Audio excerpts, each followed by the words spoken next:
Hello everyone, UPPSC 2025 test series. तो पहला है, निम्नलिखित ग्रहों में से कौन सा सौरमंडल का सबसे बड़ा ग्रह है? तो बी बृहस्पति। अगला, सौरमंडल के बारे में निम्नलिखित कथनों पर विचार करें। कथन एक, सूर्य ग्रह पट्टी मंगल और बृहस्पति के बीच स्थित है। बुध सौरमंडल का सबसे गर्म ग्रह है। तो इसमें जो आंसर है दूसरे का ए, यानी केवल एक सही है।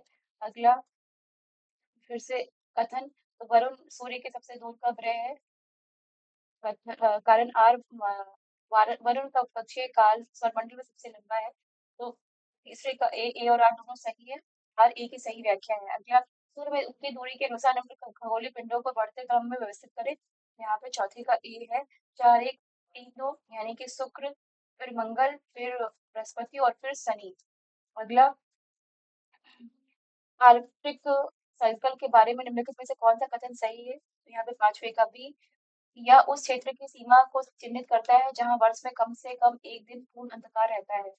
कुल कितने अक्षांश है भूमध्य रेखा को शामिल करते हुए? तो यहाँ पे 6 का सी, यानी 181। जब कोई यात्री अंतर्राष्ट्रीय तिथि रेखा को पश्चिम से पूर्व की ओर पार करता है तो क्या क्या होता है? तो 7वें का बी, वे एक पूरा दिन खो देते हैं। निम्नलिखित में से कौन सा अक्षांश महान वर्तुल के नाम से भी जाना जाता है? तो 8वें का बी, भूमध्य रेखा। पृथ्वी की भूमध्य रेखा का कितना प्रतिशत जल निकायों के ऊपर से गुजरता है? तो 9 का ए, 78.7%। निम्नलिखित में से कौन सा महाद्वीप भूमध्य भूमध्य रेखा, कर्क रेखा और मकर रेखा से सभी के द्वारा पार किया जाता है? तो 10वें का बी, यानी कि अफ्रीका। फिर सूची है ज्वालामुखी और देश। Mount Etna, Hekla, mount Popa, Katmai Iceland, Myanmar, Alaska और इटली। तो इसमें जो सूची है वो सी है। A4 mount Etna Italy, B1 Hekla Iceland, C2 mount Popa Myanmar और कटमई अलास्का। अगला, यदि कोई क्षेत्र भूमध्य रेखा के निकट स्थित है तो निम्नलिखित में से कौन सा संभवतः सत्य नहीं है? तो इसमें 12 का सी, इसमें अत्यधिक ठंडे सर्दियां होती हैं। प्रशांत महासागर की ठंडी धारा कौन सी है? तो 13 का सी, ओयाशियो धारा। कर्क रेखा निम्नलिखित में से कौन सी महाद्वीप से गुजरती है? तो 14 का बी, अफ्रीका, एशिया और उत्तर अमेरिका। दक्षिण गोलार्ध में निम्नलिखित में से किस क्षेत्र में 22 दिसंबर को कृष्ण संक्रांति होती है? तो 15 का ए, ऑस्ट्रेलिया। जब मकर रेखा पर सूर्य की ऊर्ध्वाधर किरणें पड़ती है तो उत्तरी गोलार्ध में क्या स्थिति होती है? तो 16 का ए, उच्च वायुदाब और शीतकालीन मौसम। उस समय जब सूर्य मकर रेखा के ऊपर लंबवत चमकता है, जब दक्षिणी गोलार्ध में वायुमंडल स्थिति क्या होती है? तो 17 का ए, निम्न वायुदाब और ग्रीष्मकाल की स्थिति को सूर्य मकर रेखा पर सिर के ऊपर लंबवत चमकता है। तो 18 का बी, 22 दिसंबर। अगला, चैम्बरलिन मोल्टन ग्रहाणु ग्रहाणु परिकल्पना के बारे में निम्नलिखित में विचार करें। तो 19 का डी, यानी 1 2 3। तो इसे 1905 में चैम्बरलिन और मोल्टन द्वारा प्रस्तावित किया गया था। परिकल्पना में कहा गया है कि एक गुजरते तारे के कारण उत्पन्न ज्वारीय बलों के कारण सूर्य से भौतिक निष्कासन हुआ उत्सर्जित पदार्थ समय के साथ ठंडा और संघनित होकर ग्रहों में परिवर्तित हो गया। अगला, निम्नलिखित मूल चट्टानों को उनके रूपांतरित रूप से मेल करें। तो शेल, स्लेट, चूना पत्थर, संगमरमर, बालू पत्थर, क्वार्टजाइट। तो यहाँ पर 20 का डी, 1 2 3 तीनों ही सही जोड़े हैं। ठीक है। अगला, आग्नेय चट्टानों के संदर्भ में निम्नलिखित तथ्यों पर विचार करें। तो यहाँ पर 21 का बी, केवल 1 और 3। तो आग्नेय चट्टान मैग्मा या लावा के ठंडा होने पर ठोस रूप में परिणत होने से बनती है। और 3 आग्नेय चट्टानें प्राथमिक चट्टानें कहलाती हैं। चट्टानें चट्टानों के संबंध में निम्नलिखित कथनों पर विचार करें। तो यहाँ पर 22 का डी, 1 2 3 तीनों ही सही कथन है। तो चट्टानें एक या अधिक खनिजों या खनिज पदार्थों का ठोस समुच्चय है। चट्टानों का अध्ययन पेट्रोलॉजी के नाम से जाना जाता है। चट्टानों को अग्नेय, अवसादी और रूपांतरित प्रकारों में वर्गीकृत किया गया है। अगला, रूपांतरित चट्टानों के संदर्भ में निम्नलिखित तथ्यों पर विचार करें। 23 नंबर है तो ए, यानी केवल 1 और 2। और अन्य प्रकार की चट्टानों को उच्च तापमान और दबाव के अधीन करके रूपांतरित चट्टानों का निर्माण किया जाता है। फिर ग्रेनाइट रूपांतरित होकर ग्नाइस रूप में परिवर्तित होती है। ज्वालामुखीय गतिविधि में फ्यूम रूल क्या है? तो यहाँ पर 24 का सी, भाप और गैसों को उत्सर्जन करने वाला एक चित्र। अभिकथन गीजर एक झरना है जो पानी में भाप के रुक रुक कर निकलने की विशेषता है। गीजर प्रभाव पृथ्वी की सतह के नीचे मैग्मा की निकटता के कारण होता है जो भूमिगत कक्षों में पानी को गर्म करता है। इस तरीके से 25 का ए अभिकथन और कारण दोनों सही है और कारण अभिकथन की सही व्याख्या है। अगला अभिकथन कथन और कारण भारत के भूकंप प्रवण क्षेत्र मुख्य रूप से मध्य महाद्वीपीय बेल्ट में स्थित है। मध्य महाद्वीपीय बेल्ट में आल्प्स काकेशस और हिमालय जैसे युवा वलित पर्वत श्रृंखलाएं शामिल हैं। तो 26 का जो है वो ए है, ए सच है, आर गलत है। निम्नलिखित तथ्यों पर विचार करें। तो यहाँ पर 27 का सी है, एक और दो दोनों है। एस तरंग का छाया क्षेत्र पी तरंगों की तुलना में बहुत बड़ा है। पी तरंगे तेज गति से चलती है और भूकंप के बाद सतह पर सबसे पहले आती है। अगला निम्नलिखित में से कौन सम्मिलित नहीं है? तो यहाँ पे 28 का बी है, नाज़का प्लेट ऑस्ट्रेलिया शांत प्लेट के बीच। अगला फिर से अभिकथन और कारण। तो रिंग और ऑफ फायर प्रशांत महासागर बेसिन में एक विवर्तनिक रूप से सक्रिय क्षेत्र है जहाँ कोई कई भूकंप और ज्वालामुखी विस्फोट होते हैं। दुनिया के लगभग 90% भूकंप रिंग ऑफ फायर के आसपास आते हैं। तो इसमें जो है 29 का बी, ए और आर दोनों सत्य है। ए आर ए का सही स्पष्टीकरण है। निम्नलिखित में से पश्चिम से पूर्व की ओर व्यवस्थित करें। तो यहाँ पर 30 का सी है, 1 2 3 4। तो अरावली पर्वत, कैमूर पहाड़ियां, मैकाल पर्वत माला और गढ़चार पर्वतमाला। यूरोप की सबसे लंबी नदी सबसे लंबी नदी कौन सी है? तो यहाँ पर 31 का ये डेन्यूब नदी। निम्नलिखित पर्वत श्रृंखलाओं को उनके निर्माण के कालानुक्रमिक क्रम में व्यवस्थित करें। तो यहाँ पर 32 का ए, 4 2 1 3 यानी कि अरावली, आल्प्स और रॉकीज और हिमालय। विभिन्न प्रकार के पर्वतों के संबंध में निम्नलिखित तथ्यों पर विचार करें। यहाँ पर 33 का डी, 1 2 3 4। तो वलित पर्वत पृथ्वी की पथड़ी के भीतर परतों के वलन के प्रभाव से बनते हैं और आमतौर पर टेक्टोनिक प्लेटों की सीमाओं पर पाए जाते हैं। ब्लॉक पर्वतों का निर्माण ठोस प्रक्रिया के कारण होता है जहाँ पृथ्वी की पकड़ी के बड़े ब्लॉक अन्य या संपीड़ित बलों द्वारा विस्थापित हो जाते हैं। गुंबद पर्वत तब बनते हैं जब मैग्मा पृथ्वी की सतह से बिना टूटे ऊपर उठता है और एक गुंबद जैसी संरचना बनाता है। अवशिष्ट पर्वतों का निर्माण पुरानी पर्वत श्रृंखलाओं के कटाव और अनाच्छादन की प्रक्रिया से होता है। निम्नलिखित में से कौन सा कथन गलत है? यहाँ पे 34, तो 34 का सी। भारत की पश्चिमी तटीय रेखा नदियों द्वारा अवसान प्रक्रिया से बनी है। घास के मैदानों के संबंध में निम्नलिखित तथ्यों पर विचार की करें। तो यहाँ पर 35 का ए है, 1 और 2। घास के मैदानों की विशेषता यह है कि इनमें बहुत से कभी आप कोई पेड़ नहीं होने के कारण घास की बहुत सहायता होती है। घास के मैदानों में मध्यम वर्षा होती है जो आमतौर पर सालाना 25 सेंटीमीटर 75 सेंटीमीटर तक होती है। अगला अभिकथन और कारण। तो पहला है कि दावा ए अधिकांश घास के मैदान महाद्वीपों के अंदरूनी हिस्सों में पाए जाते हैं जहाँ वर्षा कम होती है। कारण आर घास के मैदान ऐसे वातावरण में जीवित रहने के लिए विकसित हुए हैं जहाँ पानी की उपलब्धता सीमित है और उनकी जड़ें गहरी हैं जो सतह के नीचे पानी तक पहुंच सकती है। तो यहाँ पर 36 का ए, दोनों ए और आर दोनों ए और आर सत्य है, आर ए की सही व्याख्या है। अगला 37 नंबर उच्च ज्वार और निम्न ज्वार के बारे में निम्नलिखित पर विचार करें। 37 का बी, केवल एक वसंत ज्वार तब घटित होता है जब पृथ्वी सूर्य और चंद्रमा के एक सीध में आ जाते हैं। इसके परिणामस्वरूप ज्वार की सीमाएं अधिक होती हैं। निम्नलिखित में से कौन सा बाढ़ के मैदानों के निर्माण का प्राथमिक कारण है? 38 का सी, केवल 3 अवसादी प्रवाह। टॉर्नेडो एली के संबंध में निम्नलिखित कथन पर विचार करें। तो यहाँ पे 39 का जो है वो डी है, उपरोक्त सभी। तो यह संयुक्त राज्य अमेरिका के ग्रेट प्लेन्स में स्थित है। टेक्सास, ओक्लाहोमा और कैंसस जैसे राज्य टॉर्नेडो एली का हिस्सा है। टॉर्नेडो एली ठंडी ध्रुवीय हवाओं गर्म पहाड़ी हवा की परस्पर क्रिया से प्रभावित होती है। कौन सा पैमाना चक्रवात के प्रकार को मापने का के साथ सही ढंग से मेल खाता है? तो यहाँ पे 40 का बी यानी कि 1 और 2। फुजी फुजित का स्केल बवंडर की तीव्रता सैफिर सिम्पसन स्केल तूफान से संभावित क्षति। निम्नलिखित युग्मों में कौन सा सही सम्मिलित है? तो यहाँ पर 41 का डी, उपरोक्त सभी। क्यूमुलस बादल हल्के भूरे रंग के बड़े गोल आकार के धब्बे और फिर सिरोक्यूमुलस बादल गेंद के आकार के धब्बों के सफेद समूह। फिर क्यूमुलस बादल साफ मौसम का संकेत। अगला तूफान के दौरान गर्माहट का कारण क्या है? तो यहाँ पर 42 का डी, उपरोक्त सभी। निम्नलिखित में से कौन सा सिरिस बादल का सही वर्णन करता है? तो यहाँ पे 43 का डी, 1 2 3। ये सबसे अधिक ऊंचाई वाले बादल हैं। वे दिखने में रेसेदार और पंखदार दिखाई देते हैं। वे चक्रवात के आगमन का संकेत देते हैं।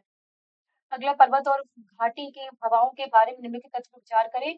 तो यहाँ पर 44 जो है उसका डी, यानी कि 1, 2, 3 घाटी की हवाएं दिन के समय चलती है, पर्वतीय हवाएं रात में होती हैं। दोनों आवर्ती पवनों के उदाहरण हैं। इसके अभिकथन और कारण, तो दक्षिणी गोलार्ध में पश्चिमी हवाएं उत्तरी गोलार्ध की तुलना में अधिक मजबूत और संगत। कारण आर, दक्षिणी गोलार्ध में भूमि का क्षेत्रफल कम है, जिसके परिणामस्वरूप हवाओं की गति में कम बाधाएं आती हैं। तो यहाँ पर 45 का जो है वो ए है, दोनों आर और दोनों ए और आर सत्य है और आर एक सही स्पष्टीकरण है। निम्नलिखित कथनों पर विचार करें।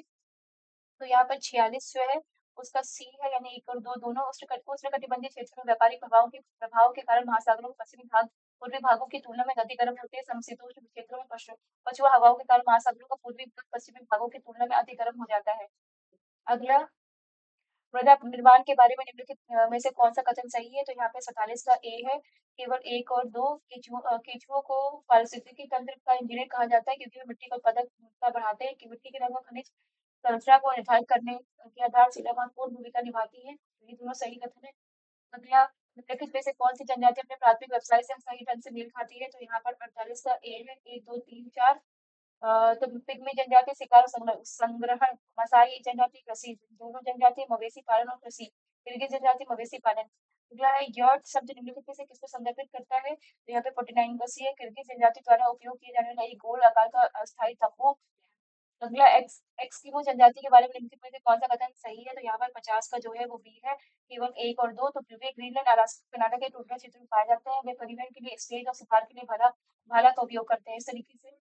अगला देखते हुए जाएंगे 50 के बाद 51, महासागरीय धाराओं के संबंध में निम्नलिखित कथन पर विचार करें। तो यहाँ पे 51 है, उसका जो है वो है सी, केवल एक मध्य रेखीय प्रतिधारा व्यापारिक पवनों की दिशा की विपरीत होती है। अगला अभिकथन, दक्षिण अमेरिका की सीमा पश्चिम में शांत महासागर और उत्तर पूर्व में अटलांटिक महासागर से लगती है। पनामा नहर उत्तरी अमेरिका को दक्षिण अमेरिका से अलग करती है। तो यहाँ पे 52 का सी, ए और आर हो सकते हैं। आर एक सही स्पष्टीकरण है। महाद्वीपों के संदर्भ में निम्नलिखित बयानों पर विचार करें। तो यहाँ पे 53 है, उसका ए, यानी कि 1, 3, 4। अंटार्कटिका की औसत ऊंचाई सभी महाद्वीपों में सबसे अधिक है। भूमध्य सागर और स्वेज नहर अफ्रीका और एशिया के बीच की सीमा बनाते हैं। दक्षिण अमेरिका की सीमा अटलांटिक महासागर और प्रशांत महासागर दो से लगती है। पनामा नहर दक्षिण और उत्तरी अमेरिका के बीच सीमा के रूप में कार्य करती है। अगला, निम्नलिखित में से अल्प्स का सर्वोच्च शिखर कौन सा है? तो 54 ए, मोंट ब्लांक। उत्तर अमेरिका में सबसे ऊंची पर्वत श्रृंखला कौन सी मानी जाती है? 55 बी, डेनाली माउंट मैकेलबी। अगला, निम्नलिखित में से किस पर्वत श्रृंखला को युवा वलित पर्वत के रूप में वर्गीकृत किया गया है? तो 56 ए, अलाप्स। अगला है, निम्नलिखित में कथनों पर विचार करें। तो यहाँ पे 57 का बी, यानी कि केवल दो पूरा धुंध से अधिक समय तक रहता है। सही मेल चुने। तो 58 का सी, पवित्र घाटी पेरू। निम्नलिखित में से कौन सा घास मैदान उष्णकटिबंधीय क्षेत्र में स्थित है? तो 59 सी, सवाना। अगला, राजो सागर लगभग पूरी तरह से भूमि से घिरा हुआ है। केर्च मध्य के माध्यम से काला सागर में केवल एक संकीर्ण उद्घाटन है। निम्नलिखित में से किस देश की सीमा अजोव सागर से लगती है? तो 60 ए, रूस और यूक्रेन। अगला, निम्नलिखित समुद्रों को उनके आकार के आधार पर सबसे बड़े सबसे छोटे तक क्रमबद्ध करें। तो यहाँ पर जो 61 है उसका ए, यानी 1, 3, 4। तो पहला कैस्पियन सागर, फिर दक्षिण चीन सागर, फिर मध्य सागर, फिर बेरिंग सागर। अगला, निम्नलिखित समुद्रों को भूमि से सबसे अधिक संलग्न से सबसे कम संलग्न तक क्रमबद्ध करें। और तो यहाँ पर 62 का ए है। तो पहला 1, 2, 3, 4 अरब सागर, आजूब सागर, कैस्पियन सागर और भूमध्य सागर। निम्नलिखित देशों को पश्चिम से पूर्व तक उस क्रम में व्यवस्थित करें जिससे वे भूमध्य सागर की सीमा पर है। तो यहाँ पर 63 का सी है, तो वो है 1, 3, 2, 4। तो मोरक्को और अल्जीरिया और ट्यूनीशिया और लीबिया। अगला, निम्नलिखित समुद्रों को उनकी अधिकतम ज्ञात गहराई के कालानुक्रमिक क्रम में सबसे गहरे से सबसे उथले तक व्यवस्थित करे। तो यहाँ पर 64 सी है, 1, 3, 2, 4। इसमें दक्षिणी चीन सागर, फिर बेरिंग सागर, फिर भूमध्य सागर, फिर काला सागर। अगला, समुद्री धाराओं के निम्नलिखित युग्मों और उनके स्थानों पर विचार करें। यहाँ पर 65 का सी, यानी कि तीनों जोड़ियां सही हैं। तो अग्लोहास धारा अफ्रीका के दक्षिण पूर्वी तट, कैलिफोर्निया धारा उत्तरी अमेरिका के पश्चिमी तट और पेरू धारा दक्षिण अमेरिका के पश्चिमी तट।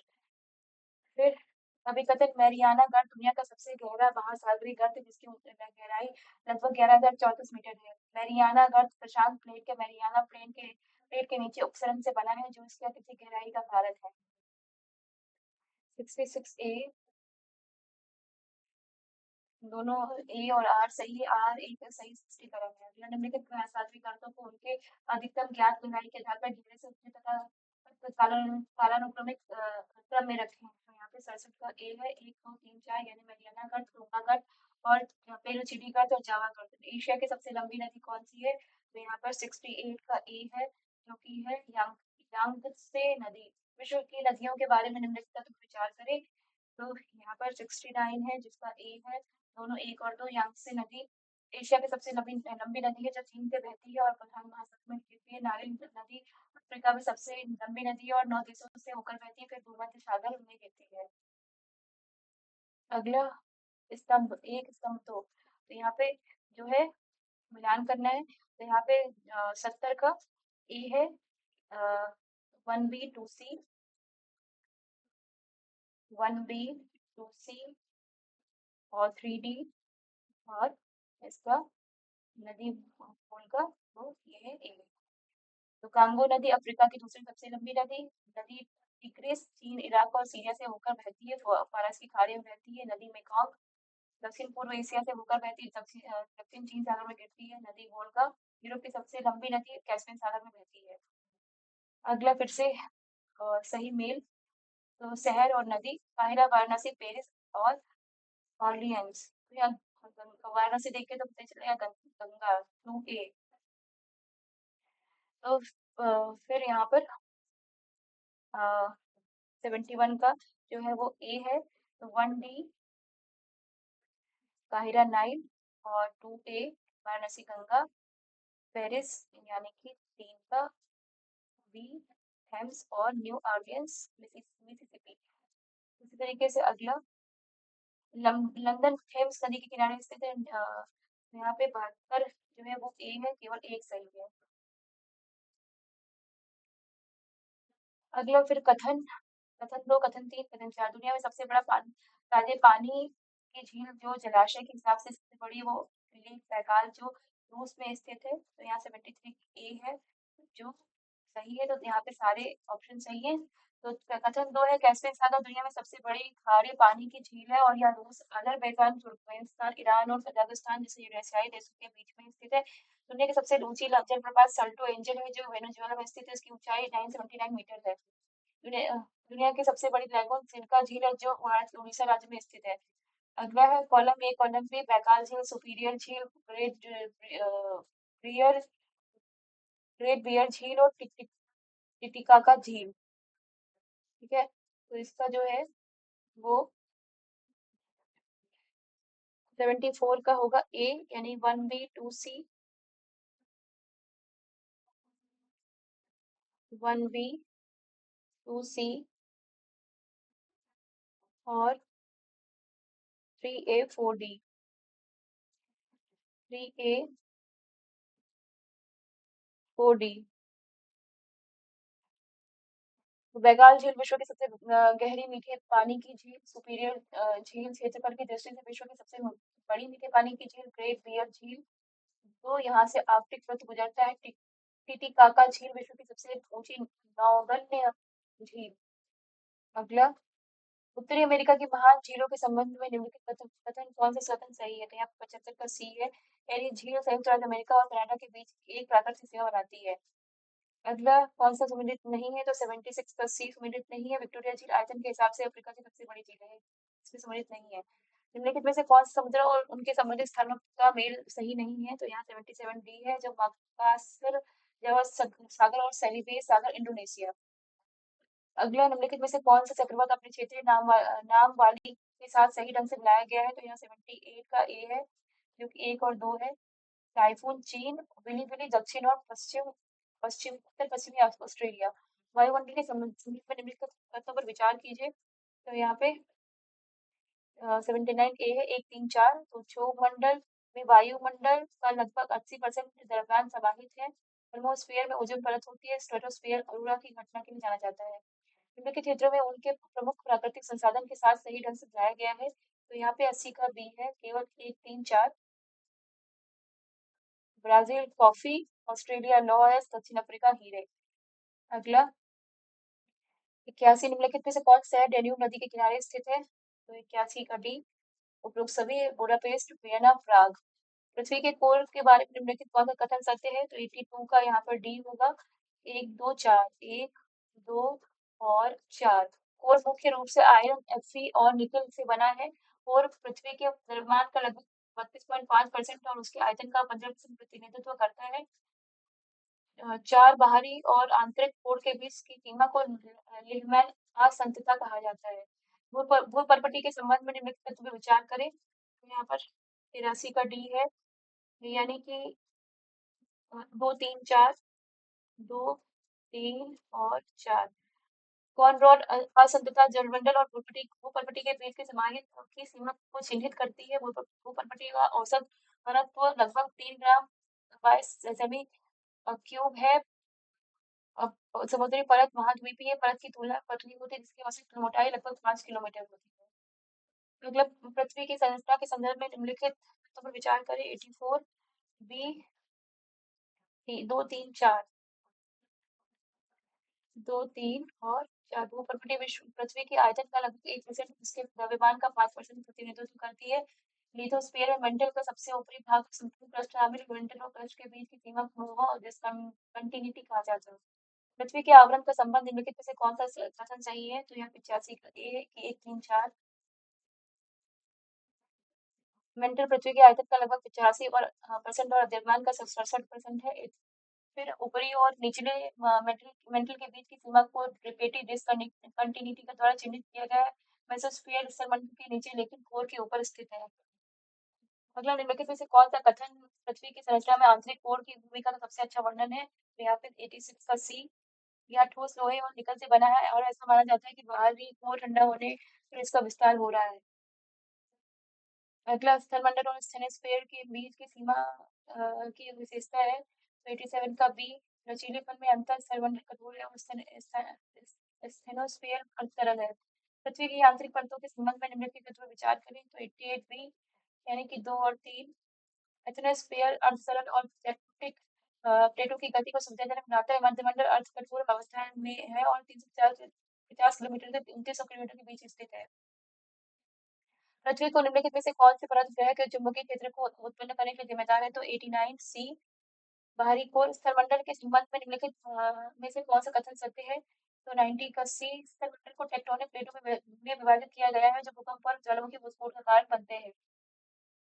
पी तरंगों प्राथमिक तरंगों के बारे में निम्नलिखित में से कौन सा कथन सही है? तो यहाँ पर 91 है, उसका सी। पी तरंगे एस तरंगों से तेज यात्रा करती हैं और ठोस और तरल दोनों माध्यम से गुजरती हैं। भूकंप तरंगों में संबंधित निम्नलिखित तथ्य पर विचार करें। तो यहाँ पर है 92 का ए, केवल 2 और 3। टी वेव और एस वेव के आगमन के बीच के समय की देरी से भूकंप की दूरी के बारे में जानकारी मिलती है। भूकंपीय तरंगें भौतिक सीमाओं पर अपवर्तन और परावर्तन से गुजरती है, जिससे पृथ्वी की आंतरिक संरचना में अंतर्दृष्टि मिलती है।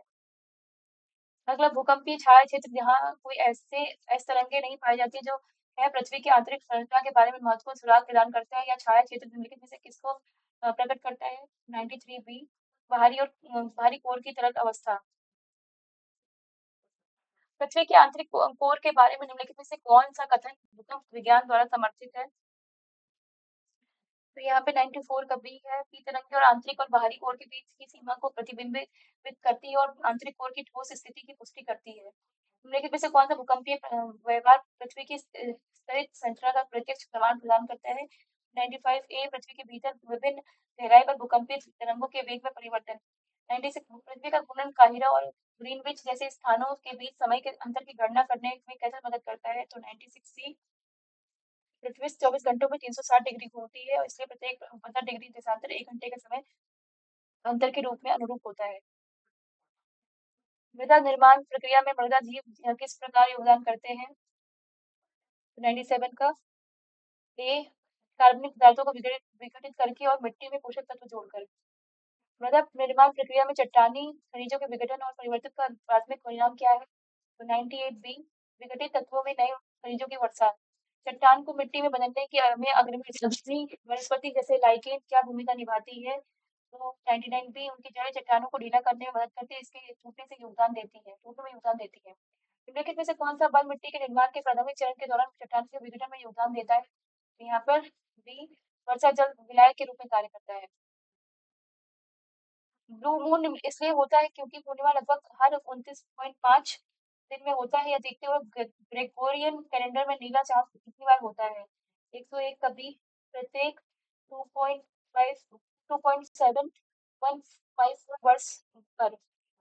धात्विक खनिजों के बारे में निम्नलिखित में से कौन सा कथन सही है? तो 102 का सी, अयस्क धात्विक खनिज जिनका खनन लाभप्रद ढंग से किया जा सकता है। निम्नलिखित में से कौन सा खनिज अपने अद्वितीय गुणों के कारण आमतौर पर इलेक्ट्रॉनिक उपकरणों के निर्माण में उपयोग किया जाता है? तो 103 का सी, अभ्रक। निम्नलिखित में से कौन सा खनिज भूप्रकृति में लगभग 10% योगदान देता है और आमतौर पर उल्का पिंडों में पाया जाता है? तो 104 का डी, पायरोक्सिन। ग्रेफाइट और हीरे के बीच प्राथमिक अंतर क्या है? ये दोनों कार्बन के रूप हैं। तो 105 का सी, ग्रेफाइट में एक सपाट समतल व्यवस्था होती है जबकि हीरे की में त्रिआयामी व्यवस्था होती है। निम्नलिखित में से कौन सा खनिज प्रॉपर्टी से में सबसे प्रचुर मात्रा में पाया जाता है? तो 106 का सी, फेल्डस फेल्ड फेल्डस्पॉर। निम्नलिखित में से कौन सा खनिजों की विशेषता नहीं है? तो 107 का सी, उनमें केवल एक ही तत्व शामिल हो सकता है। निम्नलिखित में से सिलीन SeLeNe अंतरिक्ष यान का दूसरा नाम कौन सा है? तो 108 बी, कागुया। ज्वालामुखी विस्फोट के संबंध में निम्नलिखित तत्व पर विचार करें। 109 ए, एक ज्वालामुखी विस्फोट तब होता है जब पृथ्वी के आंतरिक भाग में मैग्मा सतह तक पहुंचता है। 110 ज्वालामुखी विस्फोट के प्रकारों के संबंध में निम्नलिखित तत्व पर विचार करें। तो 110 का डी, ना तो एक ना ही दो, दोनों में से कोई नहीं। ज्वालामुखी विस्फोटों के बारे में निम्नलिखित तत्व पर विचार करें। 111 बी, दो। एक कैल्डेरा तब बनता है जब एक ज्वालामुखी का विस्फोट उसके मैग्मा के पतन की वजह से होता है। ज्वालामुखी खतरों के बारे में निम्नलिखित तत्व पर विचार करें। तो 112 का ए, केवल एक ज्वालामुखी की राख सूर्य के प्रकाश का अवरुद्ध कर सकती है जिससे वैश्विक तापमान प्रभावित हो सकता है। निम्नलिखित में से कौन सा ज्वालामुखी जापान में स्थित है और दुनिया के सबसे प्रतिष्ठित और सक्रिय ज्वालामुखियों में से एक है? तो 113 का ए, माउंट फुजी।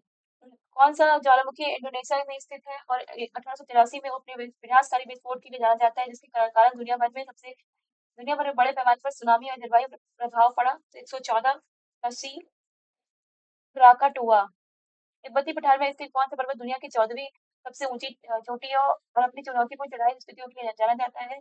115 बी, शीश पंगवा। निम्नलिखित में से कौन सी चोटी हिमालय में स्थित है और दुनिया का 5वां सबसे ऊंचा पर्वत है?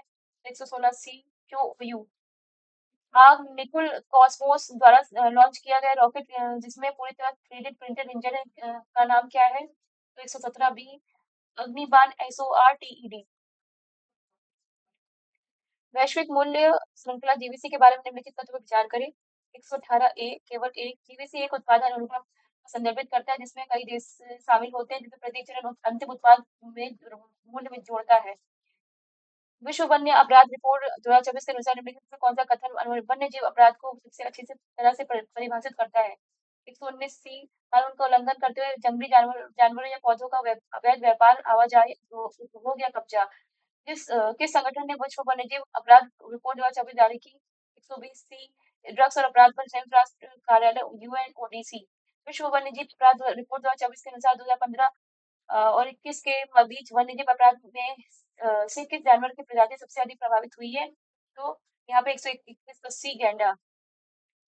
अगला 122, पोखरण के भारत के पहले परमाणु परीक्षण ऑपरेशन स्माइलिंग बुद्धा के बारे में निम्नलिखित कथन कौन से सही है? तो 122 का डी, एक दो तीन तीनों ही सही है। PS देशों के अलावा भारत परमाणु परीक्षण करने वाला पहला देश बन गया।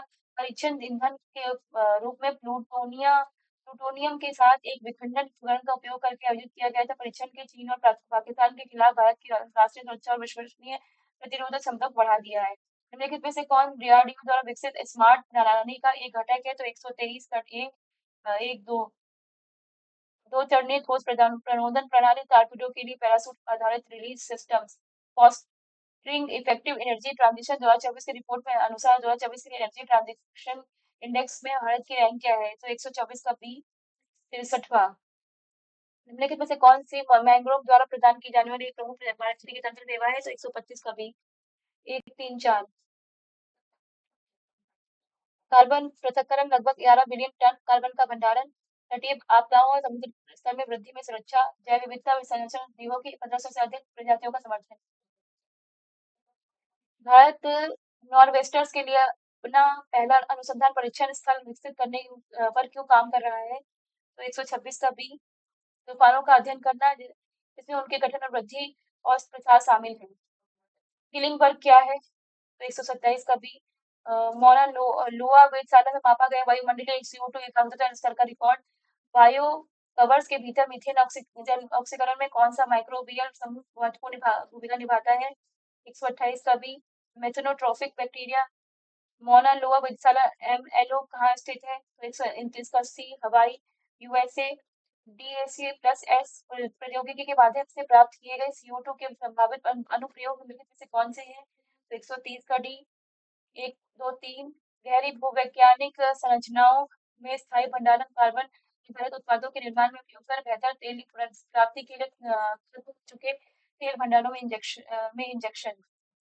जलवायु वित्त के बारे में निम्नलिखित में से कौन सा कथन सही है? तो 131 का बी 1 3। इसमें जलवायु समान और अनुकूलन प्रयासों का समर्थन करने के लिए वित्तीय संसाधन शामिल है। अधिकांश जलवायु वित्त ऋण या निजी क्षेत्र के निवेश रूप में है। जलवायु वित्त प्रभावशीलता में सुधार के लिए NCQG के तहत निम्नलिखित में से कौन सा उपाय सुझाए गए हैं? तो यहाँ पर 132 का ए है, केवल 1 और 2। आवश्यकताओं आधार पर योग्य और परिमाणित दोनों लक्ष्य निर्धारित करना। जलवायु वित्त में पारदर्शिता और जवाबदेही सुनिश्चित करना। शहरी क्षेत्रों में BPL परिवारों की पहचान के लिए भारत में निम्नलिखित में से कौन सी समिति गठित की गई थी?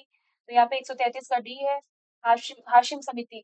वर्तमान $100 बिलियन वार्षिक जलवायु वित्त लक्ष्य के साथ निम्नलिखित में से कौन सा प्रमुख मुद्दे हैं? तो 134 का बी 1 और 3 ICD और पूर्वी एशिया प्रशांत क्षेत्र में धन की भौगोलिक एकाग्रता अधिकांश जलवायु वित्त ऋण या इक्विटी उपकरणों के माध्यम से प्रदान किया जाता है। RBI के अनुसार जलवायु परिवर्तन सीधे मौद्रिक नीति को कैसे प्रभावित कर सकता है? तो 135 का सी प्रतिकूल मौसम की घटनाओं के माध्यम से कृषि उत्पादन और आपूर्ति श्रृंखलाओं को बाधित करके मुद्रास्फीति को प्रभावित करना। अंतरिक्ष मलबे के संदर्भ में केसरल सिंड्रोम क्या है? 136 बी एक ऐसा परिदृश्य जहां पृथ्वी की निचली कक्षा में वस्तुओं का घनत्व कैस्केडिंग टकराव की ओर ले जाता है, जिससे अधिक मलबा बनता है।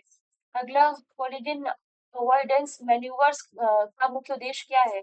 137 बी कक्षा में अंतरिक्ष वस्तुओं के आपस में टकराने से रोकना। इस संगठन ने 2023 के लिए भारतीय अंतरिक्ष स्थिति आकलन रिपोर्ट जारी की। तो यहाँ पे 138 बी भारतीय अंतरिक्ष अनुसंधान संगठन इसरो। निम्नलिखित में से कौन सा समुद्री जानवर समुद्री एनीमोन के साथ साथ फाइलम निरीरिया से भी संबंधित है? 139 का बी 1 और 2 कोरल और जेलीफिश। बड़े पैमाने पर समुद्री एनीमोन ब्लीचिंग के संभावित परिणाम निम्नलिखित में से कौन से हैं? तो 140 का ए केवल 1 और 2 निवास स्थान के नुकसान के कारण क्लाउन फिश की आबादी में गिरावट, बेंथिक पोषण चक्रण का विघटन, पोषक चक्रण का विघटन। निम्नलिखित में से कौन GER 2024 के अनुसार भारत के बिजली उत्पादन मिश्रण की सबसे अच्छी व्याख्या करता है? तो 141 का सी भारत और अभी भी कोयले पर अत्यधिक निर्भर है, लेकिन इसने ऊर्जा उत्पादन में उल्लेखनीय वृद्धि की है। GER 2024 के अनुसार भारत के बिजली क्षेत्र के बारे में निम्नलिखित में से कौन सा कथन सही है? 142 ए 1 और 2 भारत 2023 में तीसरा सबसे बड़ा सौर ऊर्जा उत्पादक बन गया। भारत कोयले से दूसरी सबसे अधिक मात्रा में बिजली का उत्पादन करता है। निम्नलिखित में से कौन सा सिद्धांत मशीन व कर्मयोगी का मार्गदर्शन करता है? 143 का बी 1 और 4 नियम आधारित भूमिका आधारित परीक्षण में बदलाव, योग्यता संचालित क्षमता विकास और निरंतर आजीवन सीखने के अवसर। मिशन कर्मयोगी के तहत किस पहल का उद्देश्य सिविल सेवकों के लिए प्रशिक्षण मानकों में सामंजस्य स्थापित करना है? तो 144 का सी सिविल सेवा परीक्षण प्रशिक्षण संचालन राष्ट्रीय मानक। अगला निम्नलिखित में से कौन सा प्रावधान भारतीय न्याय संहिता 2023 में पेश किया गया है? तो 145 का डी एक 1, 2, 3 आत्महत्या के प्रयास जैसे छोटे-मोटे अपराधों के सामुदायिक सेवा और आतंकवादी कृत्यों की परिभाषा एक अलग अपराध के रूप में अक्टूबर से अक्टूबर की महिलाओं के खिलाफ सभी यौन कृत्यों को बलात्कार के रूप में वर्गीकृत करना, चाहे सहमति हो या ना हो। भारतीय नागरिक सुरक्षा संहिता 2023 द्वारा शुरू किए गए प्रमुख सुधार निम्नलिखित में से कौन से हैं? तो 146 का ए 1 और 2 फॉरेंसिक जांच बढ़ा फोकस और छोटे-मोटे अपराधों के लिए सजा के रूप में सामुदायिक सेवा की शुरुआत। निम्नलिखित में से कौन सा वित्तीय प्रभावकों के लिए आयोग आय के स्रोतों में से एक है? तो यहाँ पे 147 का ए 1, 2 और 3 दृढ़ता के आधार पर विज्ञापन, वित्तीय उत्पादों को बढ़ावा देने के सहयोग और उनकी सलाह मानने वाले निवेशकों के में से सीधा कमीशन। डाकघर अधिनियम 2023 द्वारा किस कानून को निरस्त कर दिया गया है? तो 148 का बी भारतीय डाकघर अधिनियम 1908। दूरसंचार अधिनियम 2023 का मार्गदर्शन करने वाले प्रमुख सिद्धांत निम्नलिखित में से कौन से हैं? तो 149 डी 1, 2, 4 समावेश, सुरक्षा और जवाबदेही। क्रिस्टिन वक्र के अनुसार निम्नलिखित से कौन सा कारक शुरू में गरीब देशों में जीवन प्रत्याशा में वृद्धि में योगदान देता है? तो 150 का ए 1, 2 और 3 बेहतर पोषण, बेहतर स्वच्छता और स्वास्थ्य सेवा तक पहुँच में वृद्धि। इस तरीके से 150 क्वेश्चन कंप्लीट हुए यूपीपीएससी 2025 के लिए। फ्री के लिए thank you so much and please subscribe.